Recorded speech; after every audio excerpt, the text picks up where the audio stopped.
जय हिंद दोस्तों। आइए आज हम लोग देखने का प्रयास करते हैं यूरोप में राष्ट्रवाद। और यूरोप में राष्ट्रवाद का ये जो है से कि आज से हम लोग यूँ कहें कि ये रिवीजन नोट्स है और रिवीजन नोट्स के टैब पर आप लोग देखने का प्रयास करेंगे।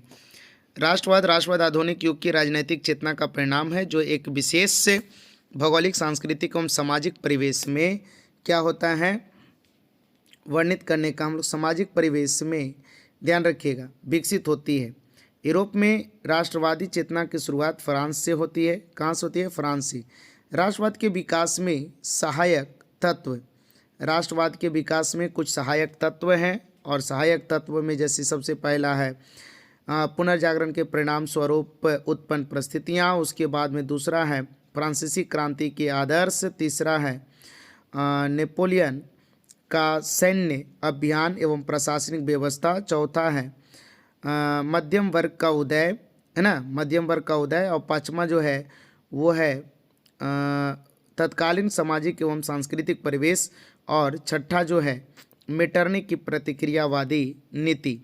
ध्यान दीजिए। और नेक्स्ट क्वेश्चन है कराए कि राष्ट्रवादी चेतना का परिणाम में, राष्ट्रवादी के चेतना के परिणाम में देखिए क्रांति 1830 की जुलाई क्रांति, है ना, 1830 की जुलाई क्रांति में कारण इसका क्या हुआ कि मेटरनी की प्रतिक्रियावादी नीति, है ना, मेटरनी की प्रतिक्रियावादी जो नीति है, ध्यान रखिएगा, ये जो मेटरनी की जो प्रतिक्रियावादी नीति है, ध्यान रखना, आप लोग सभी को देखने का प्रयास करेंगे, है ना। और मैं चाहूँगा कि आप सभी अच्छे तरीके से मेहनत करते रहें और आगे बढ़ने का प्रयास करें। आगे बढ़ने से आपको कोई नहीं रोक सकता है। जब तक आप मेहनत करते रहेंगे हमको, आपको, किसी को कोई रोक के नहीं सकता है। तो 1830 की क्रांति में देखिएगा यहाँ पे कह रहा है कि 1830 की जुलाई क्रांति के कारण मेटरनी की प्रतिक्रियावादी नीति, चार्ल्स दसम एवं पोलग्निक निरंकुश, है ना, ये सभी था। और परिणाम इसका देखिए लुई फिलिप शासक बना और चार्ल्स दसम इंग्लैंड पलायन किया। उदारवादी एवं, ध्यान रखना, उदारवादी एवं संवैधानिक राजतंत्र की स्थापना, मेटरनिक व्यवस्था की चुनौती, ये सभी प्रकार की चुनौतियां इन लोगों के सामने आते गया। तो 1830 की जुलाई क्रांति में क्या हुआ कि लुई फिलिप शासक बना और चार्ल्स दसम इंग्लैंड क्या कर गया? पलायन कर गया। फिर 1848 की क्रांति होती है और लुई फिलिप की कमजोर एवं उदारवादी नीति, है ना, असफल वैदेशिक भुखमरी एवं बेरोजगारी, पुरातन व्यवस्था का अंत एवं द्वितीय गणराज्य की स्थापना, नेपोलियन थर्ड फ्रांस का सम्राट बना। इटली एवं जर्मनी के एकीकरण की प्रक्रिया फिर क्या हो गई? प्रारंभ हो गई। इटली का एकीकरण का बाधक तत्व था विषम भौगोलिक परिस्थिति, पड़ोसी देशों का हस्तक्षेप, ध्यान रखिएगा, पड़ोसी देशों का क्या होने लगा? हस्तक्षेप होने लगा, जिसमें ऑस्ट्रिया और फ्रांस शामिल था। पोप के प्रभाव था।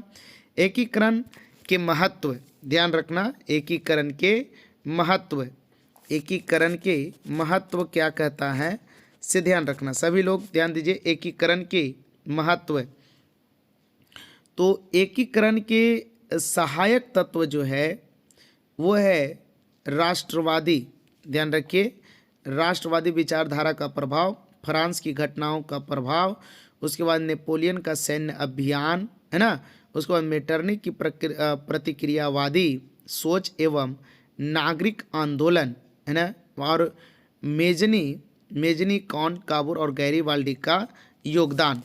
नेक्स्ट करा एकीकरण की प्रक्रिया, मेजनी का योगदान, यंग इटली 1831 में की स्थापना, यंग यूरोप 1834 की स्थापना।